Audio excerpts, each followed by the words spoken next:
Selamat bergabung dengan channel saya, Kardi Pakpahan. Pada kesempatan ini, dalam pembahasan tentang rubrik hukum, tentang fungsi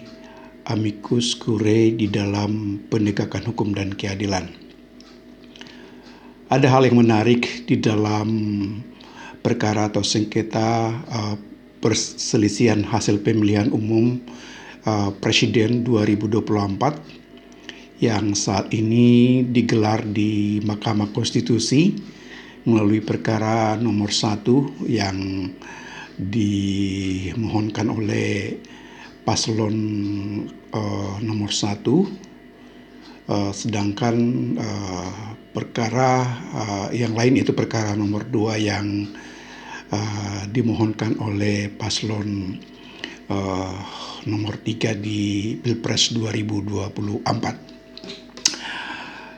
Hal yang menarik yang perlu disampaikan atau dibahas di antara hal lainnya, adanya beberapa amicus curiae atau yang disebut juga dengan sahabat pengadilan yang menyampaikan dalil atau katakanlah sejenis dukungan kepada pengadilan, dalam hal ini pengadilan Mahkamah Konstitusi, di dalam mendukung tegaknya hukum dan keadilan. Dapat dikatakan bahwa perkara yang saat ini digelar di Mahkamah Konstitusi, yaitu dengan nomor perkara 1 dan nomor perkara 2, merupakan hal yang terbanyak di dalam mengedepankan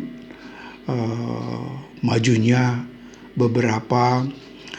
amicus curiae di dalam mendukung tegaknya hukum dan keadilan.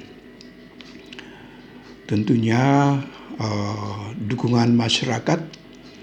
terhadap pengadilan dengan dalil dan dasar yang kuat ya penting juga di dalam membantu ya majelis hakim di dalam membuat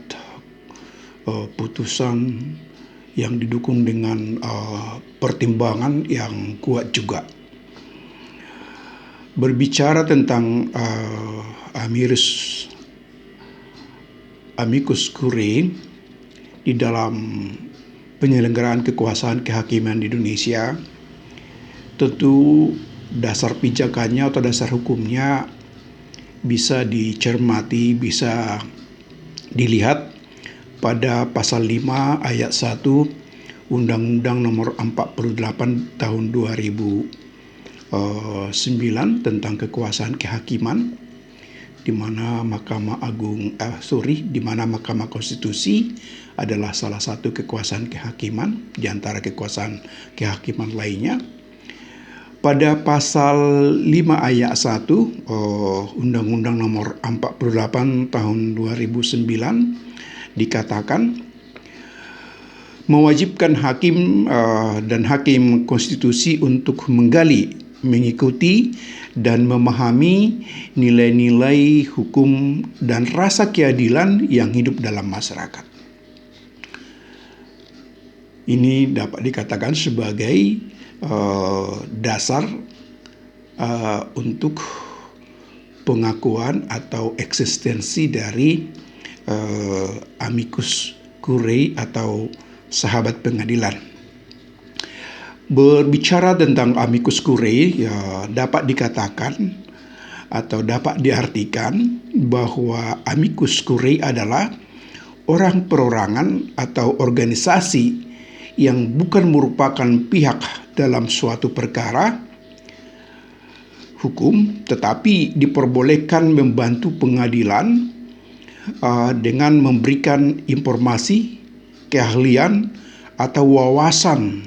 yang berkaitan dengan permasalahan dalam perkara tersebut. Dengan demikian, dari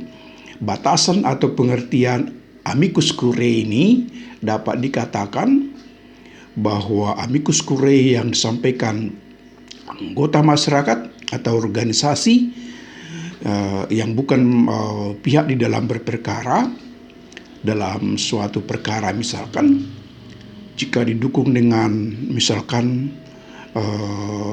informasi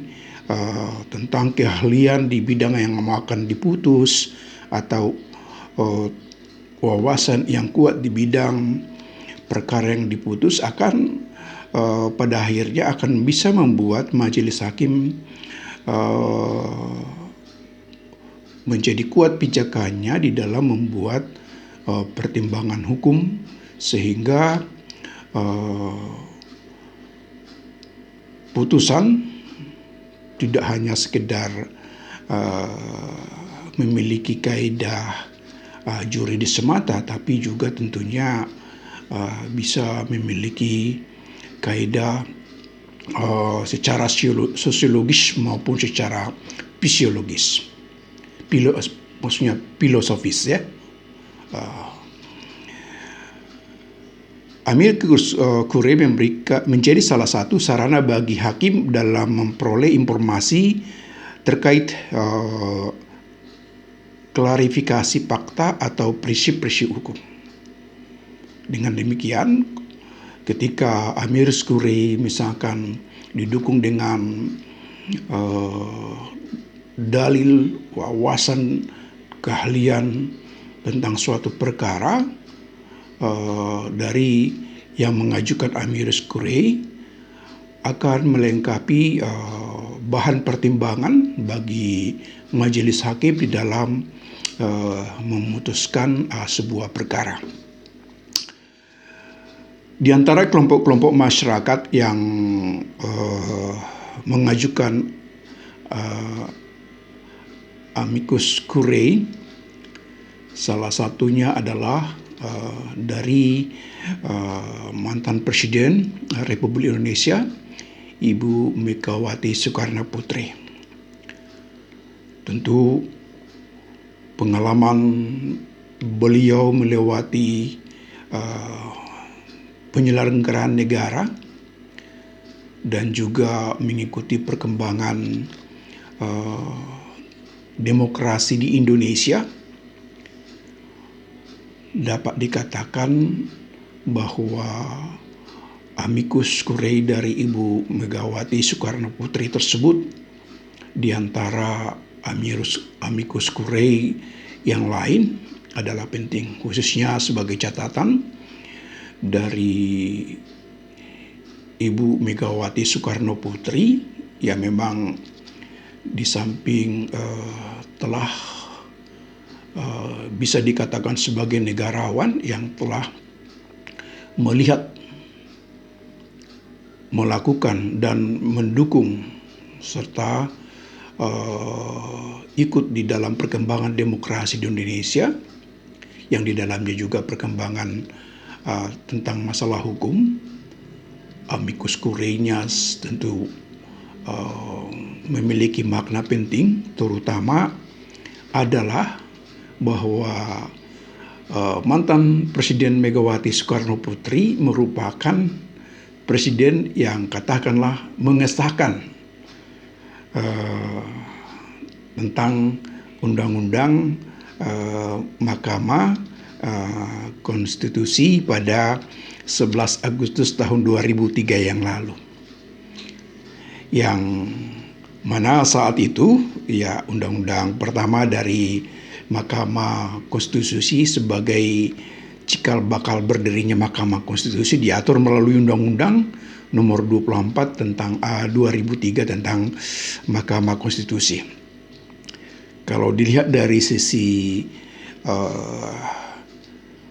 Undang-Undang Undang-Undang Mahkamah Konstitusi yang dimasukkan di sini Undang-Undang Nomor 24 tahun 2003. Kalau dilihat dan dicermati latar belakangnya undang-undang tersebut, mungkin merupakan salah satu hal yang perlu diingatkan oleh Ibu Megawati Soekarno Putri. Di antara dua latar belakang tersebut bisa dicermati di poin menimbang dari Undang-Undang Nomor 24 Tahun 2003 tentang Mahkamah Konstitusi yang disahkan oleh Ibu Megawati Soekarno Putri pada tanggal 13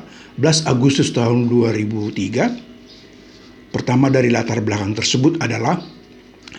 Negara Kesatuan Republik Indonesia merupakan negara hukum yang berdasarkan Pancasila dan Undang-Undang Dasar Negara Republik Indonesia tahun 1945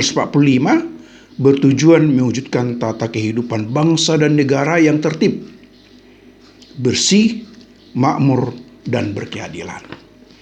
Itu merupakan salah satu latar belakang pembentukan Mahkamah Konstitusi melalui Undang-Undang Nomor 24 Tahun 2003. Sedangkan yang kedua adalah yang menjadi latar belakang